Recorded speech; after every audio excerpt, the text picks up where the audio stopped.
శ్రీమన్నారాయణ ఆండాల్ దివ్య తిరువడిగలే శరణం. ఈరోజు తిరుప్పావైలో 12వ పాశురం 7వ గోపబాలికను మేల్కొల్పేటువంటి పాశురం. కన్నెత్తు ఇలం కత్తురమై కన్రుక్కిరంఘే నిన్నైత్తుములై వలియే నిన్రుపాల్ శోరా நின்னைத்தும் எல்லாம் சேரறக்கும் நச்சர்வலன் தங்காய் பன்னித்தலை வேலா நின்னுவாசல் கடைப்பத்தி சித்தனீத்தினால் தென்னிலங்கை கோமானை சேத்த மனத்துக்கீயனை பாடுவும் நீவாய் திருவாய் இனித்தினா நெல்லுந்திராய் இதென்ன பேருரக்கம் அன்னெத்திலாத்தரும் மறிநிந்தே ஏ లోరింబావాయ్. జై శ్రీమన్నారాయణ. ఆండాల్ దివ్య తిరువడిగలే శరణం. భగవద్గీతలో 2వ అధ్యాయంలో మనకు భగవంతుని మధ్యవర్తిగా ఉండే దివ్య జ్ఞానం కల మహనీయుడు ఎట్లా ఉండాలో అతని జ్ఞాన దశని 4 స్థితులుగా వర్ణింపబడి ఉంది. ఒక్కొక్క స్థితి వివరిస్తూ ఈ 4వ స్థితికి చేరిన వ్యక్తికి స్థితప్రజ్ఞుడు అని చెబుతుంది. ఒక పరిపక్వమైన దశను సూచిస్తూ అది ఎట్లా ఉంటుంది అంటే, వాడి చుట్టూ ఎన్నో రకాల వస్తువులు ఆకర్షణలు ఉంటాయి, కానీ అవి ఏవీ కూడా వాడి లోపల ఉన్న ఏకాగ్రతను పాడు చేయలేవు. ఆత్మాన్యేవా ఆత్మనాతుష్ట స్థితప్రజ్ఞా తదోచ్యతే ప్రజాతి యదా కామాన్ సర్వాన్ మనోగతః. వాడికి ఎలాంటి కోరికలుండవు, మనస్సులో కూడా అన్ని వస్తువులను చూస్తూనే ఉంటాడు, కానీ నాకు ఆనందాన్ని కలిగించేవి అని ఎప్పుడూ అనుకోడు. మరి ఆ స్థితి ఎలా వస్తుంది అంటే, దానికి కింద ఉండే స్థితిని వివరించాడు. దుఃఖేషు అనుద్విగ్నమానః సుఖేషు విగతస్పృహ వీతరాగ భయక్రోధ స్థితతి మనిరుచ్యతే. ఈ దశలో చుట్టూ ఉండే వస్తువుల గురించి తెలుసు, కానీ మనస్సు వాటి యందు ఉంచకుండా సాధన చేస్తాడు. ఇది 2వ స్థితి. కొంతకాలం సాధన చేసినట్లయితే మనసు స్థిరం అవుతుంది. లోపలుండే పరమాత్మ విషేకమే ఆనందం. ఈనాటి గోపబాలిక అలాంటి స్థితి కలిగిన వంశానికి చెందినది అంటుంది ఆండాల్. ఇలం కత్తైరుమై లేత దూడలు కలిగిన గేదెల కనైత్తు అరుపు వినిపిస్తోంది. ఎందుకంటే వాటిని పట్టించుకునేటువంటి నాథుడు లేడే. వాళ్ళంతా కృష్ణ సేవలో నిమగ్నమై ఉన్నారు. కన్రుక్కిరంగి దూడ విషయంలో జాలి తలిచి తనంతట తానే నినైత్తుం దూడ వచ్చిందని భావించి ములైవరియే పొదుగుగల గుండా నీర్పాలు శోరా ఏకధారలుగా పాలిస్తున్నాయి. ననైత్తం ఇల్లంతా తడిసిపోయింది. షేరాక్కుం అంతా బురద అయిపోయింది. ఆ గోపబాలిక సోదరునికి కృష్ణుడంటే అమితమైన ప్రేమ. అందుకే తన నిత్యకర్మలను వదిలి శ్రీకృష్ణుని వెంటే ఉండేవాడు. లోకంలో కర్మలు 2 రకాలుగా ఉంటాయి. ఒకటి లక్ష్మణుడి కర్మ, 2వది భరతుని కర్మ.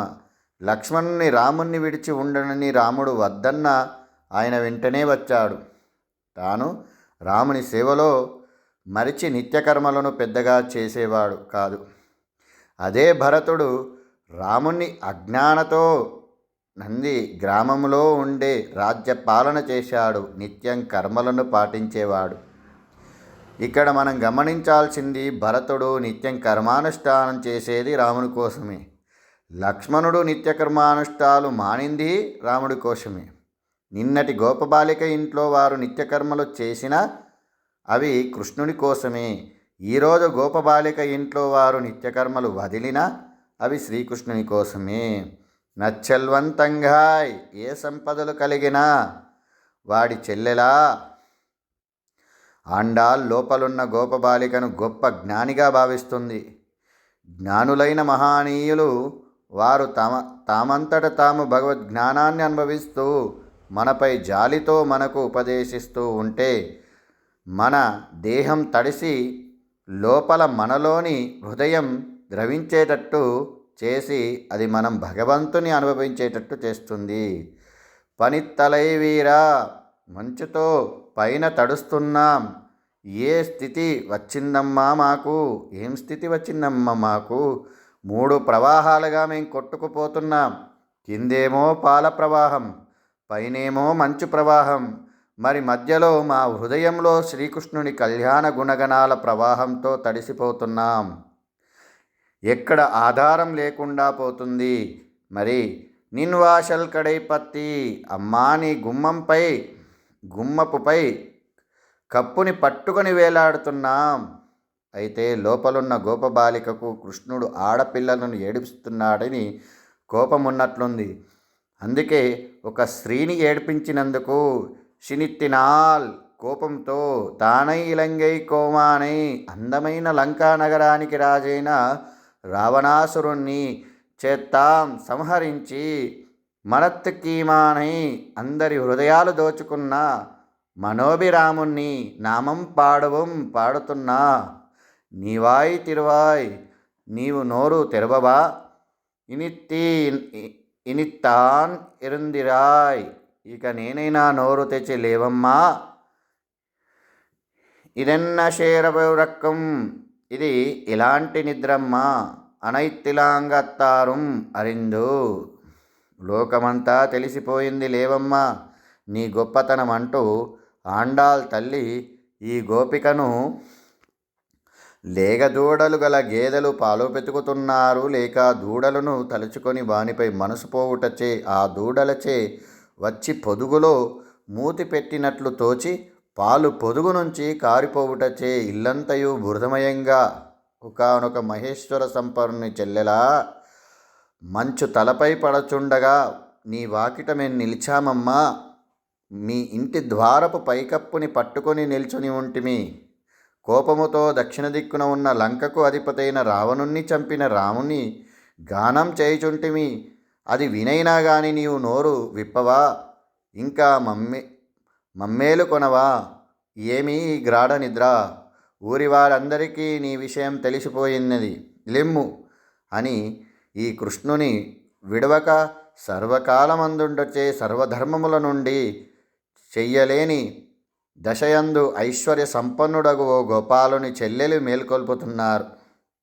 లేగదూడలు తలుచుకొని గేదె పాలు నిరాటకంగా ప్రవహిస్తున్నాయి. పాలధారలతో ఇంటి ప్రాంగణమంతా తడిసి బురదైపోయింది. ఇంత సంపద కలిగిన గోపాలుని చెల్లెలైతివి ఓయమ్మా. మేమందరం నీ వాకిటకు వచ్చి పైన మంచుతో కురియుచున్న నీ గడప దగ్గర నిల్చున్నామమ్మా. కాబట్టి నీవికనైనా కానీ నీ మొద్దు నిద్ర విషయాంతమంతా ఊరువాడా తెలిసిపోయిందిలే. ఇక నీ మొద్దు నిద్ర చాలించి మేలుకో, నీ ధ్యాన స్థితి నుంచి మేలుకో.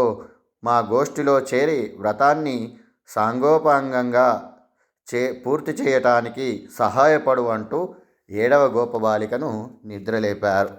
జై శ్రీమన్నారాయణ.